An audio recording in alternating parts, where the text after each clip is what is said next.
Hello guys and welcome back to my channel सिर्फ IAS। तो challenges to internal security of India की series को continue करते हुए आज हम आपके लिए लेकर आए हैं चैप्टर नंबर 6 जिसका नाम है linkages between development and spread of extremism. शुरू करने से पहले चैनल को सब्सक्राइब कर लीजिए, बेल आइकन को प्रेस करिए ताकि आपको रेगुलर अपडेट्स मिलती रहे। आइए शुरुआत करते हैं। टॉपिक को कंपोनेंट्स होते हैं डेवलपमेंट के, इसे डिस्कस करने से पहले कुछ एक अच्छी बातें जानेंगे। ये देखिए यूएन सिक्योरिटी जनरल जिनका नाम कोफी अन्नान है, इन्होंने एक बार कहा कि no one in this world can be comfortable और safe when so many people are suffering and deprived. कोई इस दुनिया में बहुत ही आराम से या बहुत ही सेफली नहीं रह सकता जब इतने सारे लोग दुख में जी रहे हों, दबे रह रहे हों, परेशान हों। तो इसलिए जो भी दुख का कारण होते हैं जैसे अंडर डेवलपमेंट कि भाई लोगों को साफ पानी नहीं मिल रहा है, ये वो दिक्कत है, खाना नहीं मिल रहा है, बेसिक फैसिलिटीज नहीं मिल रही है, तो यही एक वजह बन जाती है कि लोग सोशल सिक्योरिटी इंटरनल सिक्योरिटी को हर्ट करने लगते हैं, हथियार उठाते हैं, गोली चलाते हैं, बम चलाते हैं और इसकी वजह से फिर इंटरनल ऑर्डर जो भी है कंट्री का वो हर्ट करता है। तो ये बातें हैं यहाँ पे। इसलिए हमारे लिए मेन इंपॉर्टेंट क्या बात है कि डेवलपमेंट हमारे कंट्री में होना चाहिए। अच्छा डेवलपमेंट एक अच्छी कंट्री को यहाँ पे बढ़ावा देता है और प्रॉब्लम्स भी काफी हद तक कम हो जाती हैं। तो आइए जानेंगे इसमें कि मेजर कंपोनेंट्स क्या हैं डेवलपमेंट के। तो पहला है इकोनॉमिक डेवलपमेंट। आप सबको कई सारी ऐसी बातें तो पता ही होंगी इसके बारे में। पहला है इकोनॉमिक डेवलपमेंट। तो देखिए इकोनॉमिक डेवलपमेंट में जैसे आता है कि पैसे से रिलेटेड है, तो आप रोजगार दीजिए, मतलब एम्प्लॉयमेंट लेकर आइए, आप पर कैपिटा इनकम बढ़ाइए। पर कैपिटा इनकम होती है इनकम ऑफ एन इंडिविजुअल। उसके बाद इंडस्ट्रियल डेवलपमेंट करिए, तो ऐसे आप इकोनॉमिक डेवलपमेंट में ले सकते हैं चीजों को। दूसरा होता है सोशल डेवलपमेंट, जैसे कि जेंडर इक्वालिटी हो, यहाँ पे ऐसा भेदभाव ना रखें आदमी और औरत के बीच में। विमेन एम्पावरमेंट हो, औरतों को और सशक्तिकरण करें उनका और बढ़ावा दें उनको। उसके साथ डाइवर्सिटी को रिस्पेक्ट करें, मतलब अलग भिन्न भिन्न प्रकार के जो चीजें हैं, लोग हैं, इनको रिस्पेक्ट करें। एजुकेशन बच्चों को प्रदान करें, बच्चों को पढ़ाएं लिखाएं और सोशल सिक्योरिटी को मेंटेन करें और बहुत सारी ऐसी चीजें सोशल डेवलपमेंट में आती हैं। फिर बात आती है पॉलिटिकल डेवलपमेंट के बारे में। तो पॉलिटिकली क्या होता है? डेमोक्रेसी।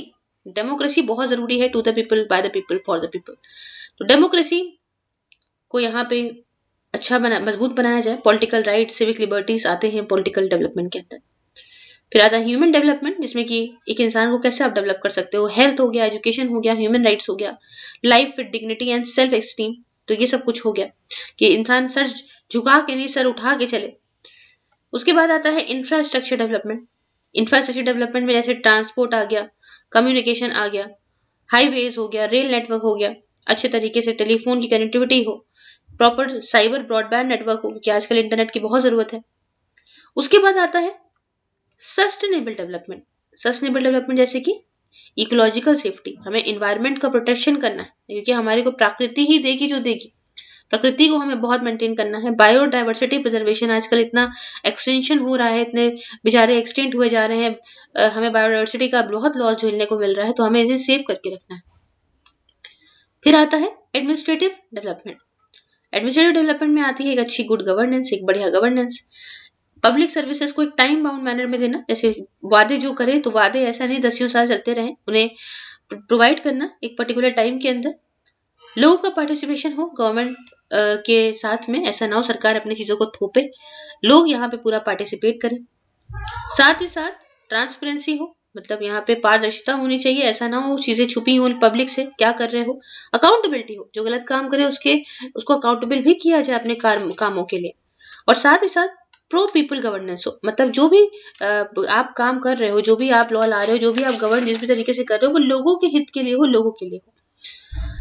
अब यहाँ पे अगर कोई भी आप दिक्कत लाते हो, इसमें से कोई भी इम्बैलेंस होता है, सही से चीजें नहीं होती हैं, तो वही एक कारण बन जाता है, एक्सट्रीमिज्म बढ़ने लग जाएगा, फिर प्रॉब्लम्स बढ़ने लग जाएंगी। डेवलपमेंट अगर जरा सा भी इधर उधर हुआ तो यहाँ पे दिक्कतें आने लगती हैं। जैसे कि अगर हम ऐसे एरियाज की बच्चों बात करें जहाँ पे ट्राइबल पीपल रहते हैं, ट्राइब्स वगैरह रहती हैं, तो यहाँ पे अगर आप ये समझते हो कि डेवलपमेंट का मतलब ये है कि हम वहां पे माइन ले आए, रोड रेल को डेवलप कर दें, ठीक है, तो सिर्फ वही डेवलपमेंट नहीं होता है।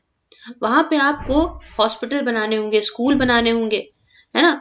तो अगर आप स्कूल हॉस्पिटल्स नहीं बनाओगे, एक अच्छी फैसिलिटी ट्राइबल को नहीं दोगे, तो वो लोग क्या समझेंगे कि वाह बेटा माइन लेकर आ रहे हो, रोड रेल लेकर आ रहे हो। तो माइन से निकालोगे कोयला और रोड रेल से लेके चले जाओगे अपने शहर, अपने अपने दूसरे सिटी, तो ये सही है? हम लोग को तुम बर्बाद करने आए हो। तो इसलिए उनको गुस्सा नहीं दिलाना, उनके भी जो है अच्छे के लिए काम करना है, क्योंकि अगर वो एक बार वो आ गए ना भाई, तो फिर तो समझ लो कि जो है ट्राइबल्स नक्सल्स को फिर अपना हाथ दे देंगे और नक्सल्स आपके पास जो है आपके हाथ पूरा दे देंगे, तो ये वाली प्रॉब्लम्स क्रिएट हो जाएगी। तो इसलिए ओवरऑल इस तरह से डेवलपमेंट लाने की जरूरत है।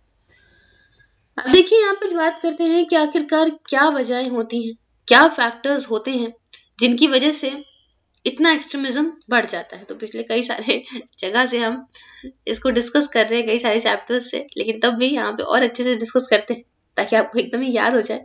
तो पहला होता है जंग, जंगल, जमीन। तो समझते हैं जल, जंगल, जमीन। तो पहली चीज ये कि भाई देखो, disruption of age old tribal forest relation, violation of traditional land rights, land acquisition without appropriate compensation and rehabilitation। जन, जंगल, जमीन क्या कहता है? जन मतलब लोग, जंगल मतलब फॉरेस्ट, और जमीन मतलब लैंड। अब अगर तुम इतने सालों से जो ट्राइबल रह रहा था जंगल के अंदर, उसको जंगल काट दोगे या उसका यहाँ से हक छीनोगे, क्योंकि देखो ट्राइबल्स के लिए जंगल ही उनका पूरा घर है, तो अगर आप ये हक उनसे छीनोगे, अगर उनके जो पुराने भाई जमीन पे जो उनका हक है, उनके जो राइट्स हैं, अगर वो राइट्स आप एक्सप्लॉइट करोगे, खराब करने की कोशिश करोगे, जमीन को ऐसे एक्वायर कर लोगे, अपने में ले लोगे और उनको प्रॉपर कंपनसेशन नहीं दोगे, उनको प्रॉपर जगह पे शिफ्ट नहीं करोगे, तो एक बहुत बड़ा कारण हो जाएगी कि लोग हथियार उठाएंगे, एक्सट्रीमिज्म और बढ़ेगा। दूसरी वजह होती है इकोनॉमिक। तो इकोनॉमिक क्या वजह है? देखिए, मान लीजिए आप किसी को नौकरी ना दें, गरीबी उसके घर में आ गई बेचारे के घर में, एक ट्रांसपोर्ट भी प्रॉपर नहीं है, वो कहाँ ही जाए बेचारा, हेल्दी फैसिलिटी नहीं है ना, कोई अच्छी फैसिलिटी नहीं है, एजुकेशन है नहीं, पढ़ा लिखा है नहीं, इधर से उधर कम्युनिकेट कर नहीं सकता, बिजली घर में आ नहीं रही है, तो इससे क्या है, गरीब और अमीर के बीच का जो गैप है और बढ़ता चला जाएगा। तो आप खुद भी सोच के देखो ना कि आपको अगर ऐसी चीजें मिले तो आप कितना परेशान हो जाओगे, ये सोचो। तो ये इकोनॉमिक प्रॉब्लम्स है। तो तीसरी आती है सोशल प्रॉब्लम्स, जैसे कि सोशली आप उनको भेदभाव कर रहे हो, इनइक्वालिटी दिखा रहे हो आपस में, या आप डिस्क्रिमिनेट कर रहे हो, आप बहुत ज्यादा भेदभाव के साथ कर रहे हो, आप ह्यूमन राइट्स का डिनायल कर रहे हो, आप कुछ भी जो उनके हक है वो उनको देने से मना कर रहे हो। तो इससे क्या होगा कि वो जो आत्मसम्मान था उनका वो झुकेगा, और इसमें भी उनका मूड खराब हो जाएगा। फिर उसके बाद बात आती है पॉलिटिकल। तो पॉलिटिकल फैक्टर ये है कि यहाँ पे अगर लोगों को आप सरकार लोगों को वहां के इन्वॉल्व नहीं करेगी अपने डिसीजन में। अभी आपने क्या देखा, अभी आपने जो किसान वाला इशू देख रहे हो, तो उसमें क्या है कि सरकार ने फटाफट से बिल पास कराया, आओ देखा ना ताओ, बस ला के थोप दिया। तो भाई जो इतने साल से किसान इतनी कर रहा था मेहनत, तो यार उसका तो मूड खराब ही होगा ना, और होना भी चाहिए कि हमको भी तो इन्वॉल्व करो। मैं कभी कुछ नहीं बोलता हूँ, इसका मतलब ये नहीं है जो बनाया वो हमारे लिए लेके चले आओगे। तो लोगों का इन्वॉल्वमेंट बहुत जरूरी है। उसके बाद गवर्नेंस डेफिशिएंट। देखिए, अगर यहाँ पे प्रॉपर तरीके से एडमिनिस्ट्रेशन डेली नहीं होगा अच्छे से, या सरकार की जो मशीनरी है रिमोट एरियाज में, मतलब जो पिछड़े इलाके हैं उनमें, या मान लीजिए लॉज वगैरह अच्छे से इम्प्लीमेंट नहीं हुए, या जो है वहाँ जितना भी करप्शन चल रहा था उसमें प्रॉपर तरीके से मैनेजमेंट नहीं हुआ, मिसमैनेज रहा सरकार की स्कीमों का, करप्शन उसमें बढ़ा रहा, तो भी यहाँ पे बहुत बड़ी दिक्कत का कारण बनता है ये। फिर कुछ एथनिक, जियोग्राफिकल, हिस्टोरिकल फैक्टर्स भी होते हैं, लेकिन जो इम्पोर्टेंट हम आपको बताएं तो हम जो डायरेक्टली जो डील करते हैं वो है जंग, जंगल, जमीन, जो कि मैंने आपको पहला बताया, दूसरा इकोनॉमिक इश्यूज, और तीसरा होता है सोशल इश्यूज, जो कि हम देखेंगे। और बाकी जो पॉलिटिकल और जो गवर्नेंस डेफिसिट वाला मैंने बताया, ये मेन वजहें नहीं है। हाँ, कुछ ये फीलिंग एक्सट्रीमिस्ट की बढ़ जाती है, ये आप कह सकते हो, मेन वजहें नहीं है। बाकी जो मैंने तीन बताए, एथनिक और जियोग्राफिकल और हिस्टोरिकल, ये रिलेटेड है ही नहीं डेवलपमेंट से, है ना। ये हिस्ट्री में कभी कोई बदला लेना था तो हो गया, या ऐसी कुछ ज्योग्राफी में बात करें तो भाई जियोग्राफिकल एरिया ऐसा है उसमें कोई बात करें, लोग जैसे रहते हैं उसमें अगर बात करें, तो इतना कुछ इंपॉर्टेंट नहीं है। तो हम ये बाद में समझेंगे, अभी हम जो मेन चीजें हैं उनको समझते हैं यहाँ पे। तो पहला है, सबसे पहले देखिए यहाँ पे आएंगे, डेवलपमेंट एक link able to India for spread of extremism. ये वजहें जो डेवलपमेंट से रिलेटेड वजहें हैं, जो भाई डेवलपमेंट नहीं होता है और इसकी वजह से जो है एक्सट्रीमिज्म बढ़ जाता है, सबसे पहले हम उसके बारे में जानेंगे। देखिए, अगर किसी भी जगह पे अगर किसी भी इलाके में टेररिज्म बढ़ेगा, टेररिस्ट बढ़ते हैं, टेररिज्म बढ़ता है, तो यहाँ पे कोई तो दिक्कत है ना, या तो फिर कैसे बढ़ रहे हैं, कोई तो दिक्कत है, या तो गरीबी बहुत ज्यादा है इस वजह से वो हथियार उठा रहे हैं, या तो उनको नौकरी नहीं मिल रही है। अब भी एक पढ़ा लिखा आदमी, नौकरी करता हुआ आदमी थोड़ी ना जाके गन उठाता है, ठीक है। यहाँ पे डेवलपमेंट प्रॉपर नहीं है, वो चिल्ला रहे हैं, उनको मिल ही नहीं रहा है, समझ रहे हैं। तो यहाँ पे एक आइडियोलॉजी की जरूरत है। अब आइडियोलॉजी कुछ भी हो सकती है, रिलीजन के नाम पे हो सकती है, अरे हमें ये अपना रिलीजन ऊपर तक ले जाना है, या रेस के नाम पे हो सकती है कि भैया ये हमें अपनी जो इस तरह के हम लोग हैं, रेस जो हमारी है, हमें उसको और ऊपर जाना है, या हमें इस रीजन को और ऊपर बढ़ाना है, या कोई भी आइडियोलॉजी, जैसे मार्क्सिस्ट आइडियोलॉजी हो सकती है, इगैलिटेरियन सोसाइटी की, कि भैया ये मिडिल क्लास आदमी मरता है, हमको मिडिल क्लास और ये फार्मर वगैरह को बढ़ाना है, रिच वालों को दबाना है, कुछ भी हो सकता है। तो ये आइडियोलॉजी हो गई, साथ ही साथ सरकार ने कुछ अच्छा करा नहीं, एडमिनिस्ट्रेशन की कमी हुई, और इसकी वजह से क्या हुआ कि सब कुछ एकदम एक मेनली एक प्रॉपर आइडियोलॉजी बन गई, और लोगों का जो नए नए जवान लोग हैं उनका ब्रेन वॉश करा के उनको हथियार उठाने पे मजबूर कर दिया गया। तो इस वजह से सबसे बड़ी दिक्कत क्या होती है, डेवलपमेंट की। अगर डेवलपमेंट नहीं होगा समाज में, तो ऑब्वियस सी बात है कि जो है हथियार उठेंगे, बुला बुला के सबको नौकरी दे दोगे और बैंक में काम कराने लग जाओगे, काहे के लिए भाई हथियार उठेंगे, पैसा भी मिल रहा है और सीधा सीधा 9 से लेकर रात 9 बजे तक बिजी भी है, तो टाइम ही कहाँ है भाई लड़ने का। मेन फैक्टर्स जो हमने डिस्कस करे थे, तो हम इनको और अच्छे से डिस्कस करते हैं। सबसे पहला फैक्टर है जल, जंगल, जमीन, ठीक है। तो जल, जंगल, जमीन की हम बात करते हैं। अच्छा हाँ, पहले हमने थोड़ा जन जंगल जमीन बोल दिया था पहले स्टार्टिंग में, उसके लिए माफी। तो जन मतलब पीपल, जल मतलब पानी, ठीक है। I am so sorry for this, आप थोड़ा सा करेक्ट कर लीजिएगा। जल, जंगल, जमीन मुंह से निकल गया मेरे। Disruption of age old relationship, ठीक है, बहुत सालों से चीजें चल रही हैं। देखिए, अगर ट्राइबल के एरिया में आप जाओ और कोई भी डेवलपमेंट का मॉडल उनके ऊपर थोप दो, उनसे पूछो ना कि हम ये क्या कर लें, क्या ना कर लें, ठीक है, तो क्या होगा, चाहे तुम जितना भी चीजें उनके लिए अच्छी लेकर आओगे, उनको ऐसा लगेगा कि भाई हमारे ऊपर चीजें थोपी जा रही है ना। तो अगर उनको ऐसा लगेगा कि भाई हम क्या बाहर के लोग आके, मतलब लोग बाहर के लोग आके हमारे ऊपर थोप रहे हैं, तो एलिनेशन समझेंगे, है ना। कि चाहे तुम एक बढ़िया मॉडल लेकर आओ, एक बढ़िया मॉडर्न मॉडल लेकर आओ, ठीक है, ट्राइबल के ऊपर थोप दो, तो तब भी जो है वो ऐसा उनको लगेगा कि अरे हमसे तो पूछा ही नहीं, हमारे चीजें जो कर रहे हो तुम ये गलत कर रहे हो, है ना। तो वही नक्सल इसका फायदा उठाते हैं, और नक्सल यहाँ पे क्या करते हैं कि भाई ट्राइबल का सपोर्ट पाते हैं कि अरे तुम्हारे ऊपर देखो कैसे थोप दिया, ऐसे थोड़ी ना करना चाहिए था, इस तरह से थोड़ी चीजें होती हैं, तो इसमें गड़बड़ हो जाते हैं। सालों साल से हम ये लोग देख रहे हैं कि भाई ट्राइबल जो है वो काफी उनका काफी नेचुरल, काफी अच्छा रिलेशनशिप रहता है उनके नेचुरल हैबिटेट के साथ में। देखिए, ट्राइबल्स होते हैं, आपने देखा होगा ना कि भाई ट्राइबल जो है वो ज्यादातर गाँव में ही, सॉरी जंगल में ही देखते हैं, क्योंकि वो माइनर फॉरेस्ट प्रोड्यूस निकालते हैं यहाँ से, उनका जंगल एक तरीके से घर होता है ना। लेकिन अभी क्या चल रहा है, अभी जो नए नए लॉज सरकार लाती है, या वहाँ जो गवर्नेंस करती है, पिछले कुछ 100 सालों में ऐसा कुछ हुआ है कि उनकी जो इतने सालों से रिलेशनशिप चल रहा है उसमें कुछ प्रॉब्लम देखने को मिलने लग जाती है। जैसे कि आपको मैं बताऊं, जो फॉरेस्ट एक्ट लेकर आई थी सरकार 1927 में, उसमें तो ब्रिटिश राज चल रहा था, तो ब्रिटिश राज जब चल रहा था 1927 में, तो सरकार उस समय लेकर आई थी फॉरेस्ट एक्ट। और उसके बाद अभी ब्रिटिशर्स के बाद, आजादी के बाद एक एक्ट आया जिसका नाम था फॉरेस्ट कंजर्वेशन एक्ट, जो कि 1980 में आया था, 1980 में आया था। तो उसके साथ कुछ कुछ सुप्रीम कोर्ट के ऑर्डर्स भी आते रहते थे कि डेवलपमेंट एक्टिविटीज के, जैसे कि वहां पे माइनिंग कैसे करनी है, पावर प्रोजेक्ट कैसे लगाना है, इंडस्ट्रीज कैसे लगानी है वहां पे, है ना। और यही एक वजह थी कि फॉरेस्ट काटने की बात करी, और वहां के जो लोगों का जो घर था, एक तरीके से बेसिक लाइवलीहुड था, वो यहाँ पे सोर्सेस यहाँ हटने लगे, छीन छीन एक तरीके से उनके ये जो चीजें थी वो छीनी जाने लग गई, ऐसा लगने लगा उनको। और सबसे इंपॉर्टेंट जो रहा इनमें से रहा फॉरेस्ट कंजर्वेशन एक्ट 1980, क्योंकि रीजन क्या था 1980 वाले का, 80 वाले का, इस एक्ट के हिसाब से इनकी जो पुराने राइट्स, ट्रेडिशनल राइट्स थे, इनको कटेल करा गया, है ना। और अब जो है अभी क्या कर सकते थे कि जो फॉरेस्ट है, फॉरेस्ट में से अपना भाई अपनी जिंदगी का जो रोजमर्रा की चीजें हैं वो वहां से अब ये लेने में इनको मना कर दिया गया। अब इससे क्या हुआ, अब तुम मान लो भाई आप सालों साल से कहीं से कुछ चीज जो है अपना रहे हो, अपनी जिंदगी जीने का आपका तरीका है, आपके लाइवलीहुड, बेसिक लाइवलीहुड वही है, आपसे कोई छीन ले तो क्या होगा, ठीक है। ये कुछ तो आप तो भाई परेशान तो हो ही जाओगे, ठीक है। तो रिजल्ट के तौर पे इनका जितना पुराना लाइवलीहुड था ये ले लिया गया, एंड इसके बाद इसको has not been replace by fruits of new development. इसमें पुराना तो उनका हक छीन ही लिया, लेकिन यहाँ पे उनको कोई नया डेवलपमेंट या कोई नई चीजें नहीं प्रदान करी गई। तो ये अब क्या तुमसे कोई चीज ले ले, तुमको कुछ बदले में भी ना दे तो तुम परेशान नहीं हो जाओ। तो इनका जो एक्सेस था वो बेसिक इंफ्रास्ट्रक्चर भी इनको नहीं मिलता था, जैसे ना अच्छा ट्रांसपोर्ट, ना अच्छा कम्युनिकेशन, ना अच्छी इलेक्ट्रिसिटी। तो अब इकोनॉमिक डेवलपमेंट अच्छा नहीं हुआ, है ना। और क्या कहते हैं, ना ही इनको कोई रोजगार मिला, ना ही कोई एम्प्लॉयमेंट मिला। तो ये गरीबी से कैसे बाहर आते। तो गरीबी जब इतनी ज्यादा दिमाग में चढ़ी, घर में आई, तो अब भाई इन्होंने हथियार उठाना जरूरी समझा। और जो आसपास के एक्सट्रीमिस्ट आइडियोलॉजिकल लोग थे, जिन्होंने कहा देखो देखो तुम्हारे साथ कितना बुरा हो रहा है, अपने लिए नहीं बोलोगे तो तुम कुछ नहीं कर सकते। इन्होंने इस बात का फायदा उठाया और इन लोगों को, ऐसे दुख भरे लोगों को अपने में रिक्रूट कर लिया। और इनको कहा कि जो है देखो हमारे साथ रहोगे तुमको प्रॉफिट मिलेगा।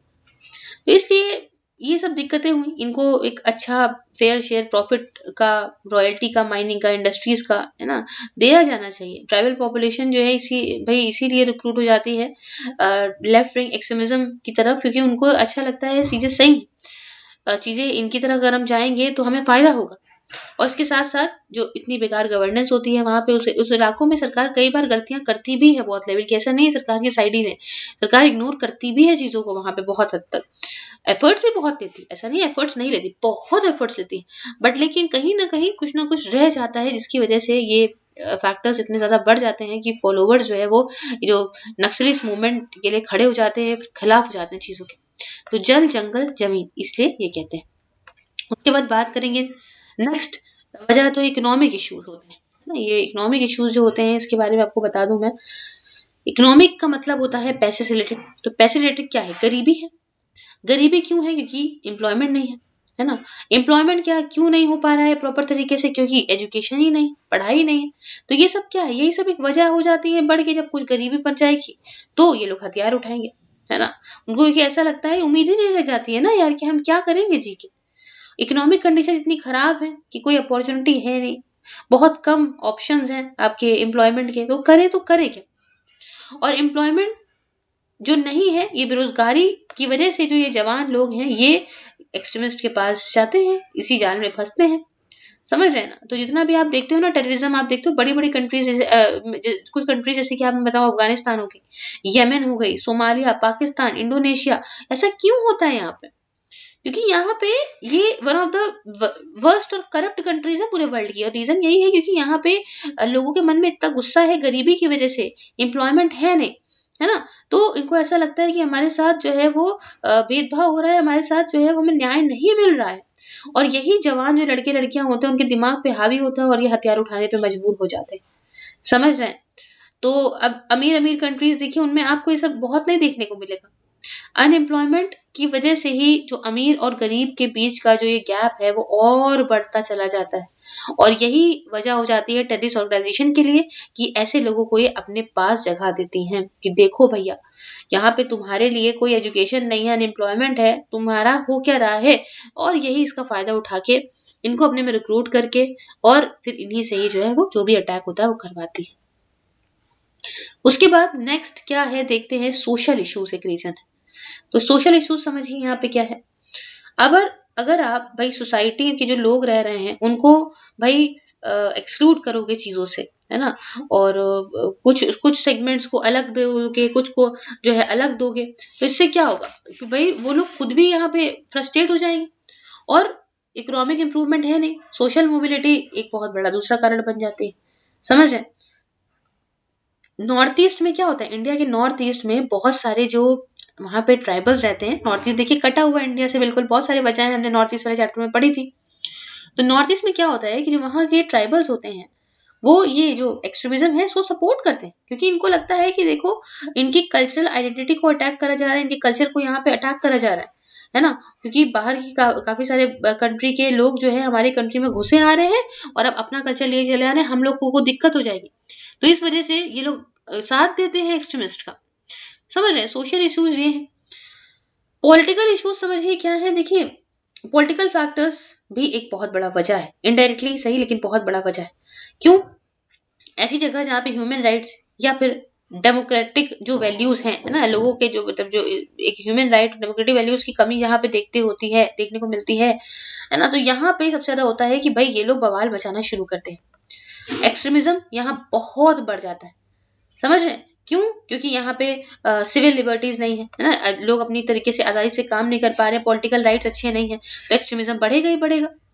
अब देखिए पॉलिटिकल लिबर्टी, सिविल लिबर्टीज में क्या क्या आता है? सिविल लिबर्टीज में आता है कि हम अपनी बातें जो है खुल के कहें, फ्रीडम हो हमें बोलने का, फ्रीडम हो हमें एसोसिएशन फॉर्म करने का, फ्रीडम हो हमें यहाँ से वहां जाने का, फ्रीडम हो प्रेस का, ठीक है, फ्रीडम हो आपका या रिलीजन से फ्रीडम, ठीक है। उसके बाद इंडिविजुअल्स का प्रोटेक्शन हो, यहाँ पे किसी को भी अनवारंटेड यूज ना हो स्टेट पावर का, ऐसा ना हो स्टेट मन मर्जी से जो है किसी को भी अंदर जेल के डाल दे रही है, उसके साथ ज्यादती कर रही है, ऐसा ना हो।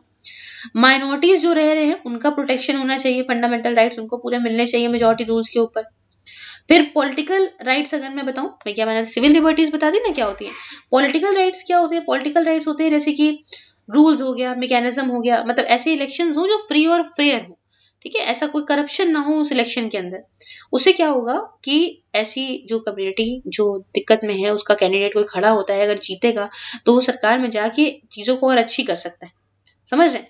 तो सारे पॉलिटिकल फैक्टर्स जब गड़बड़ होते हैं तो भी टेररिस्ट ग्रुप काफी इनका यूज कर लेते हैं, और ऐसे जो बेरोजगार जो भी यूथ हैं, जो भी जवान लोग हैं, उनको अपनी आइडियोलॉजी में घुसेड़ के और उनको देश के खिलाफ कर देते हैं। ये सब कुछ वजह है सिविल लिबर्टीज, पॉलिटिकल राइट जो हों तो अच्छी बात होती है, बहुत अच्छा रहेगा, डेवलपमेंट भी रहेगा और एक्सट्रीमिज्म भी कम होगा। नेक्स्ट आता है गवर्नेंस डेफिशिट।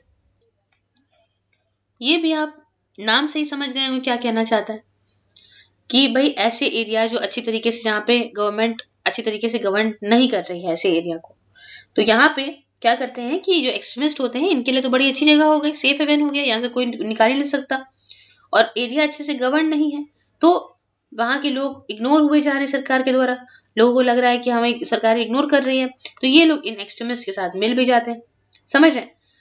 अब जहाँ पे कोई भी गवर्नमेंट एजेंसी को जो है वो सिक्योरिटी ना प्रोवाइड कर पाए, वहां के लोगों को प्रॉपर रूल ऑफ लॉ, मतलब लॉ अच्छे से ना लगे, एक्सट्रीमिस्ट जो है वो अपना खुद का वहां पे ऑर्डर लेकर आ जाते हैं और पैसा वैसा निकालने लग जाते हैं, पॉपुलेशन से मनी निकालने लग जाते हैं, समझ रहे हैं?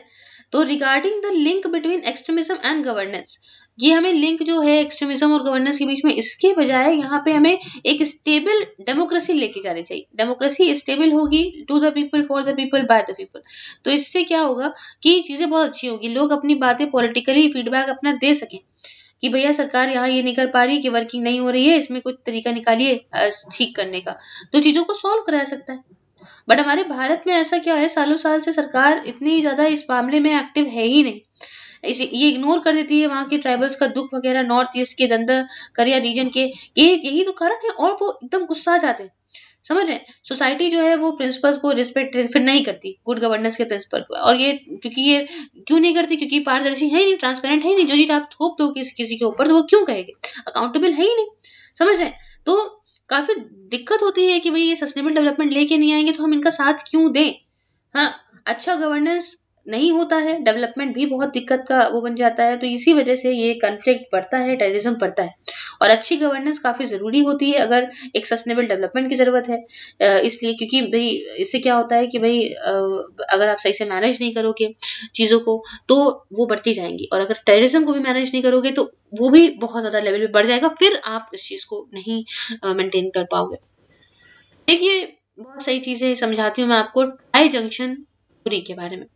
तो ये क्या है, देखिए इस थ्योरी के हिसाब से होता क्या है, जो एरिया जो ट्राई जंक्शन पे, मतलब ऐसे एरिया जो कि ऐसे ऐसे कुछ ऐसे ट्राई जंक्शन पे, तीन जगह से बॉर्डर जिनका मिल रहा हो, ट्राई जंक्शन जो बॉर्डर पे ऐसे एरियाज जो कि लोकेट होते हैं, है ना, कि मतलब बॉर्डर जो तीन स्टेट्स के बॉर्डर हो, वहां पे जो ऐसे एरियाज है कि ऐसा एरिया जहाँ पे तीन स्टेट्स का बॉर्डर लग रहे हो, तीन स्टेट्स के बॉर्डर लग रहे हो, ऐसे एरियाज जो होते हैं, ये एरियाज जो होते हैं ये प्रॉब्लम होते हैं गवर्नेंस डेफिशिट के, समझिए, क्योंकि ये एरिया जो है यहाँ पे ट्रांसपोर्ट की कमी है, कम्युनिकेशन की कमी है, दूसरे इंफ्रास्ट्रक्चर की कमी है, जैसे कि दंत कन्या सबसे ज्यादा अफेक्टेड मॉइस्ट माउस्ट एरिया है हमारे कंट्री में, और सबसे बड़ा एग्जाम्पल है ये ट्राई जंक्शन थ्योरी का, समझ रहे हैं? क्योंकि ऐसी जगहों पे सही से डेवलपमेंट नहीं आ पाता और इस चीज का फायदा उठाते हैं हमारे एक्सट्रीमिस्ट। आखिरी में कंक्लूजन की बात कर लें तो देखिए टेररिज्म के भी कुछ बेसिस हैं, कुछ आइडियोलॉजी है, किसी बेसिस पे ये काम करते हैं जी, समझिएगा, और ऐसा नहीं है कि बस अपने मन से इन्होंने कर दिया चीजों को, कुछ एक बेस लेते हैं, उस पे करते हैं और लोगों के दिमाग में उल्टा सीधा भरने की कोशिश करते हैं। स्पेशली किसको भड़काते हैं? ये जवान लोग को, यंगर जनरेशन को भड़काते हैं। कभी कभी ये वाकई में जेन्युइन इश्यूज का भी वो उठाते हैं मुद्दा, जैसे कि हाँ देखो तुम गरीब हो, हाँ तो भाई गरीबी नहीं हट रही है। तुम अनएम्प्लॉयड हो, हाँ तुम अनएम्प्लॉयड हो। तो ये सबसे क्या होता है कि काफी सारे जो मासेस हैं, काफी सारे लोग जो हैं वो भड़क जाते हैं, और सही भी हो जाता है कई जगह पे कि हाँ भाई गरीबी है, तो वो दिख रहा उनको है।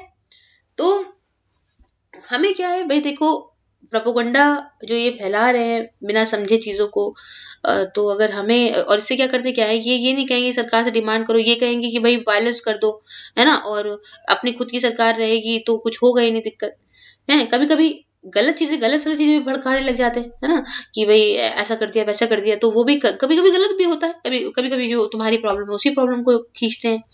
तो ये सारे जो मूवमेंट है ना, इसमें आपको एक चीज दिखेगी कि डेवलपमेंट एक बहुत बड़ा कारण है ना, बार बार मैं बताती हूँ, डेवलपमेंट भी एक बहुत बड़ा कारण है। और लेफ्ट विंग एक्सट्रीमिज्म हमारे कंट्री में इसी वजह से इतना बढ़ा हुआ है। नॉर्थ ईस्ट के अंदर इतनी दिक्कतें इसीलिए है क्योंकि डेवलपमेंट की बहुत कमी है। आप जानते हैं नॉर्थ ईस्ट में बहुत खराब डेवलपमेंट है ना। तो ये जो लिंक है, एक जो ये लिंक है एक्सट्रीमिज्म के बीच में और अंडर डेवलपमेंट के बीच में, ये ऐसा नहीं है, यही है यूनिवर्सल, हर जगह पे ये चीज नहीं है। अब जम्मू एंड कश्मीर एक एग्जाम्पल है, एक्सट्रीमिज्म वहां पे अंडर डेवलपमेंट की वजह से नहीं है, बट जो इतिहास, हिस्टोरिकल, जियोग्राफिकल रीजंस रहे हैं ना, वो सरकार जो दे के चले गए हरी सिंह। फिर वहां का ऐसा एरिया है जहाँ पे पाकिस्तान और चाइना एकदम मुंह फाड़े खड़ा है, तो ये सब वहां के रीजन है, वहां पे डेवलपमेंट का रीजन नहीं है, कहीं पे डेवलपमेंट का रीजन है। तो हर जगह के अपने अपने रीजन है, ऐसा नहीं है अंडर डेवलपमेंट ही एक बहुत बड़ा कारण है हर जगह का, ऐसा भी नहीं है। तो यहाँ कंक्लूजन भी देखा हमने, अब आगे चलेंगे, आगे बात करेंगे positive impact of socio economic development on reducing extremism. अगर हमें एक्सट्रीमिज्म को कम करना है तो ये सोशियो इकोनॉमिक डेवलपमेंट करें, और कैसे कर सकते हैं, क्या इसके अच्छे इम्पैक्ट्स पड़ सकते हैं सोशियो इकोनॉमिक डेवलपमेंट पे, आइए जानने की कोशिश करते हैं। तो देखिए, जो ये सोशियो इकोनॉमिक पॉलिसीज होती है ना, अगर हम कहीं का डेवलपमेंट कर रहे हैं, है ना, सोशियो इकोनॉमिक डेवलपमेंट कर रहे हैं, सोसाइटी का डेवलपमेंट, मतलब सोशियो इकोनॉमिक डेवलपमेंट का मतलब होता है सोसाइटी का डेवलपमेंट कर रहे हैं हम, इकोनॉमिक डेवलपमेंट दे रहे हैं, नौकरी वगैरह दे रहे हैं। अगर ऐसी कोई पॉलिसी लेकर आते हैं हम जिसके तहत हम ये सारी चीजें समाज में प्रोवाइड करते हैं, तो इससे बहुत ही शांति रहती है, स्टेबिलिटी रहती है, किसी को कोई दुख का, कोई गम का कारण ही नहीं मिलता। और जो सेक्शंस है सोसाइटी के, जो फायदा उठाते हैं ये डेवलपमेंट की वजह से, ये ऐसा भी हो सकता है कि ये भाई फिर ये जो सपोर्ट देते हैं एक्सट्रीमिज्म को, वो ना दें, एक्सट्रीमिज्म को सपोर्ट ना दें, समझ रहे हैं। उससे क्या होगा, टेररिस्ट भी थोड़ा डिस्करेज रहेंगे कि अरे यार अब हम किसको रिक्रूट करें, अपने में आप किसको जो है इन्वॉल्व करें। और कई सारे जो है टेररिस्ट ऑर्गेनाइजेशन नए नए मेंबर्स को उन कम्युनिटीज से जिसमें टेररिज्म जनरली कहते हैं भाई दुख दर्द की वजह से निकल के आता है, तो वही लोग उन्हीं लोगों को जो है वो अपने में रिक्रूट करते हैं। अब दुख दर्द नहीं होगा तो कहाँ से रिक्रूट करेंगे, अपने में कैसे टेररिस्ट बनाएंगे ऐसे लोगों को। कुछ जो टेररिस्ट ग्रुप होते हैं वो पैसा वगैरह देने लगते हैं, है ना, फैमिली सपोर्ट देने लगते हैं, तो लोग सोचते हैं अरे ठीक है हम मर जाएंगे कोई बात नहीं, हमारी फैमिली को पैसा मिल जाएगा, तो इस वजह से टेररिस्ट जो है बनते हैं। वो पैसा अगर डेवलपमेंट रहेगा तो इससे क्या होगा, ये सारी वजहें खत्म हो जाएंगी, दुख दर्द के कारण खत्म हो जाएंगे, तो टेररिस्ट ऑब्वियस सी बात है कि कैसे ही टेररिज्म को बढ़ावा देंगे। अब इससे क्या होता है ना कि जो ये डेवलपमेंट पॉलिसीज होती हैं इनके बहुत फायदे होते हैं बच्चों, है ना, टेररिज्म काफी हद तक इसको इम्प्लीमेंट करने से रोका जा सकता है। और सबसे ज्यादा सक्सेसफुल, और कह लो सक्सेसफुल सोशल या इकोनॉमिक डेवलपमेंट पॉलिसीज वो होती हैं जो, पहली चीज तो ये कि जो लीडर्स हैं, कम्युनिटी लीडर्स हैं, उस कम्युनिटी के जो लीडर्स हैं उनके साथ में मिलजुल के उनकी बात भी सुनी जाए, उस हिसाब से लाई जाए।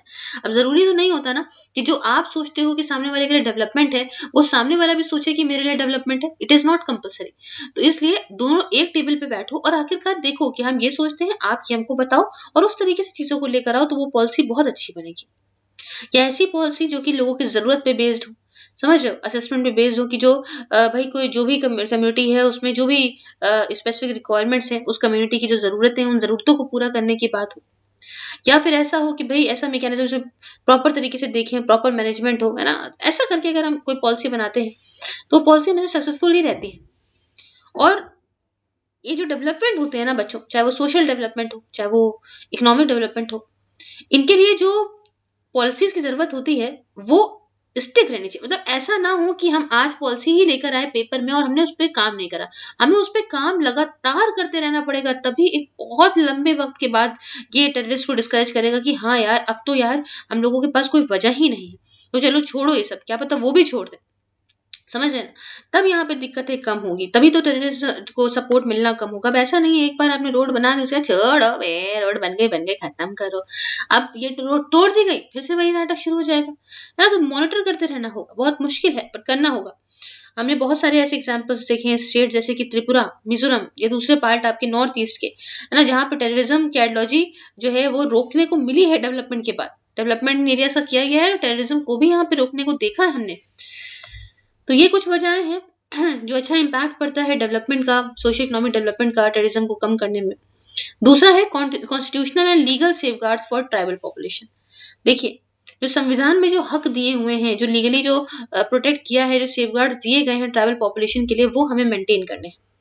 जैसे कि शेड्यूल जानते हैं हमारे में कई सारे शेड्यूल्स हैं हमारे कॉन्स्टिट्यूशन में, तो जो 5वां शेड्यूल है, जो 5th शेड्यूल है, वो कहता है कि जितने भी बच्चों शेड्यूल एरियाज हैं हमारे कंट्री के, है ना, जिनके अंदर फॉरेस्ट रिजर्व है, जिन्हें शेड्यूल ट्राइब जहाँ पे रहती हैं, इनको प्रॉपर तरीके से गवर्नर जो है, जो उस स्टेट का जो गवर्नर होता है, वो जो है एडमिनिस्टर करेगा। कैसे एडमिनिस्टर करेगा? वो एक अपॉइंट करेंगे एक ट्राइबल एडवाइजरी काउंसिल को, है ना, उन्हीं ट्राइबल कम्युनिटी के बीच में से एक बनाएंगे ट्राइबल एडवाइजरी काउंसिल, और तब उसके थ्रू यहाँ पे गवर्न करा जाएगा ऐसे एरिया को, है ना। तो समझे बात को। ऐसे जो एरियाज हैं उसे गवर्नर एडमिनिस्टर करेंगे स्टेट के, और by appointing tribal advisory councils from among the tribal community of a particular forest reserve और अ शेड्यूल एरिया।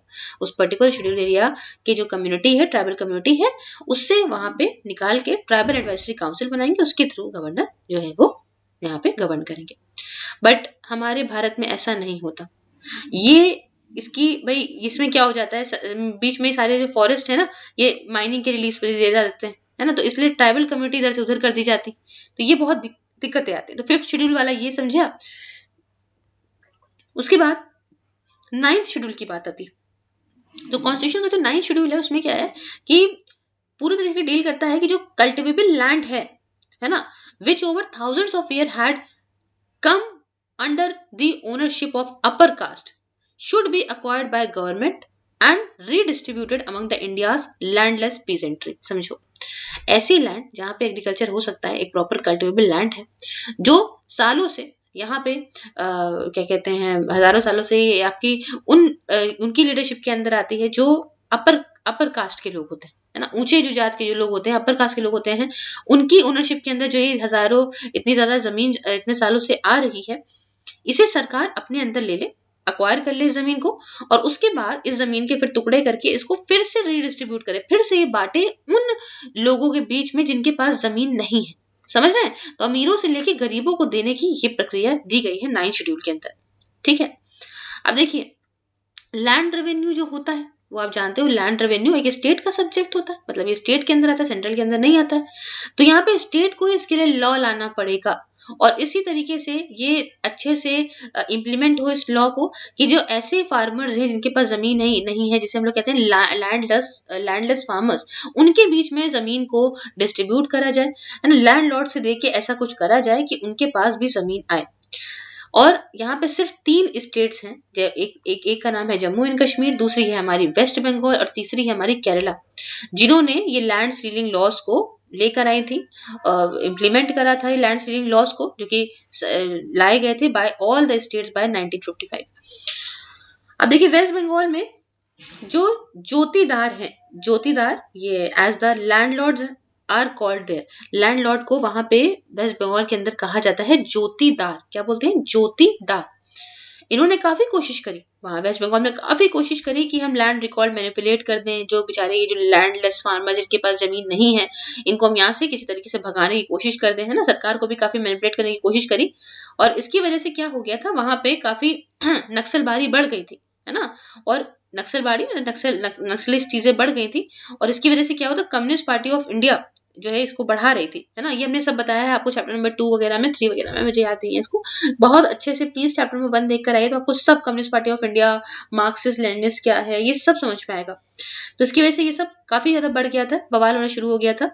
और एक कम्युनिस्ट पार्टी का एक फैक्शन केरला के अंदर, मतलब सॉरी वेस्ट बंगाल के अंदर इन्होंने बहुत नाटक करा, और केरला के अंदर लैंड सीलिंग सक्सेसफुली इंप्लीमेंट करी गई नॉन हिली डिस्ट्रिक्ट में। और इसकी वजह से क्या हुआ, एक वहाँ जो मॉइस्ट जो वहाँ पे माउस्ट जो नक्सलिस्ट थे, वो वहाँ नहीं बढ़ पाए, कोई नाटक नहीं मचा पाए, क्योंकि वहाँ पे कोई वजह ही नहीं थी। सारा दुख दर्द ऐसे दूर कर दिया गया, तो कैसे ही वहाँ पे वजह बढ़ जाएगी। ठीक है। ये था।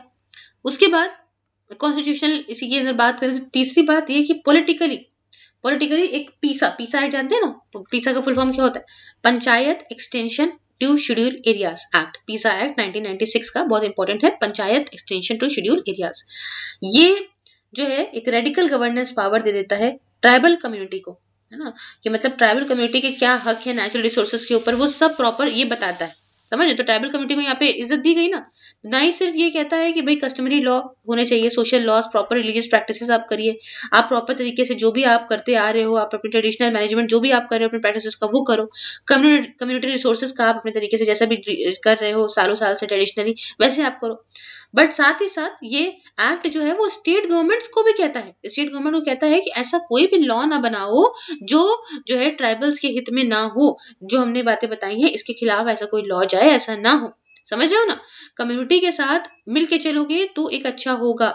और आप अच्छी खासी पावर इसके अंदर दी गई है ग्राम सभा को भी, समझ रहे हो ना, कि भाई इससे क्या है कि भाई कंट्री के लिए प्रॉपर लॉ होगा, वो प्रॉपर तरीके से ग्राम सभा वहां देखेगी, गांव के लोगों की ही बात सुनेंगे तो चीजें और अच्छी होंगी। तो अगर हम ग्राउंड रियलिटी की बात करें तो अलग है, सुनने में बहुत सुंदर लग रहा है, लेकिन पीसा अगर नॉर्मली देखें तो इसमें पेपर वर्क ज्यादा रह गया है, पेपर वर्क पे रह गई है, ज्यादा बताने की बातें हैं। और 2 फंडामेंटल्स इसके लिए रिस्पॉन्सिबल है गवर्नमेंट के फंक्शनरीज के माइंडसेट के लिए, वो ये है कि देखिए ट्राइबल कम्युनिटी क्यों, अगर हमें यहाँ पे देखना है कि भाई ये जो पीसा एक्ट है उसमें जो स्टेट गवर्नमेंट एग्जिस्टिंग लॉज हैं या प्रोविजंस हैं जो यहाँ पे नेगेट करते हैं पीसा एक्ट को, हमें ये हटाना है। और ये यहाँ पे बहुत दिक्कत का कारण बनते भी हैं ना, कि स्टेट गवर्नमेंट जो लॉज वगैरह बना देती है वो पीसा एक्ट के साथ कंपेटेबल नहीं होते, और पीसा एक्ट एक तरीके से बस पेपर में ही ज्यादातर रह जाता है। उसके बाद पीसा एक्ट रूरल एरियाज के लिए, गांव वगैरह के लिए जो है हो, बट यहाँ पे सेम तरह के लॉस वगैरह अर्बन शेड्यूल एरियाज के लिए भी हुआ, वो कभी भी डिबेट नहीं करे गए या इस बारे में कभी लाए नहीं गए, कुछ नहीं हुआ ऐसा। स्टेट गवर्नमेंट जो है वो ऐसा इस बात का फायदा उठाती है ना, कि फटाफट से माइनिंग कर लो, इंडस्ट्रीज को ट्राइबल एरिया में फटाफट से कर दो। तो अब देखो बात समझो ना यार, कि आपको लगता है माइनिंग करना बहुत ही अच्छा है, आपको लग रहा है ना माइनिंग कर रहे हो, हम इंडस्ट्री ला रहे, डेवलपमेंट हो रहा है, लेकिन ट्राइबल्स को वो नहीं लग रहा है। ट्राइबल्स को ऐसा लगता है कि भाई हमारे इतने सालों से जो हमारे फॉरेस्ट थे, हमारा जो घर था, आपने वो छीन लिया, आप लाओ माइनिंग करते रहो। वही बात बताओ कि जो गांव मज्जर के लोग होते हैं, ठीक है, अब उनको अपने परिवार के साथ 2 रोटी खाने में मजा आएगा कि आप उनको दे दो एक बेहतरीन रोबोट और कहो इसके साथ खाना खाओ। तो ये डिफरेंट चीजें आती है, समझ ही नहीं पाएंगे वो लोग इतनी जल्दी। वक्त के साथ धीमे धीमे चीजों को बढ़ानी चाहिए, है ना। तो ये अब they upgrade rural panchayat in schedule areas to urban panchayat to bypass PESA which mandates village council approval for such projects। अब अगर हम कुछ पिछले सालों में बात करें तो करीब 600 से ज्यादा गांव वगैरह, कई सारे गांव वगैरह शेड्यूल एरियाज में इनको अर्बन लोकल बॉडीज में कन्वर्ट भी करा गया है, और ये सारे एरियाज जो हैं इनको इंडस्ट्रियल इन्वेस्टमेंट प्रपोजल्स के अंदर भी लाया गया है। तो कुछ नुकसान भी है, कुछ फायदे भी है। नुकसान क्या है, अच्छी चीजें लिखी हैं बट उनको इम्प्लीमेंट करने की काफी जरूरत है, तो ये एक बात है। उसके बाद एक समझिएगा काफी फेमस है फॉरेस्ट राइट्स एक्ट 2006 का।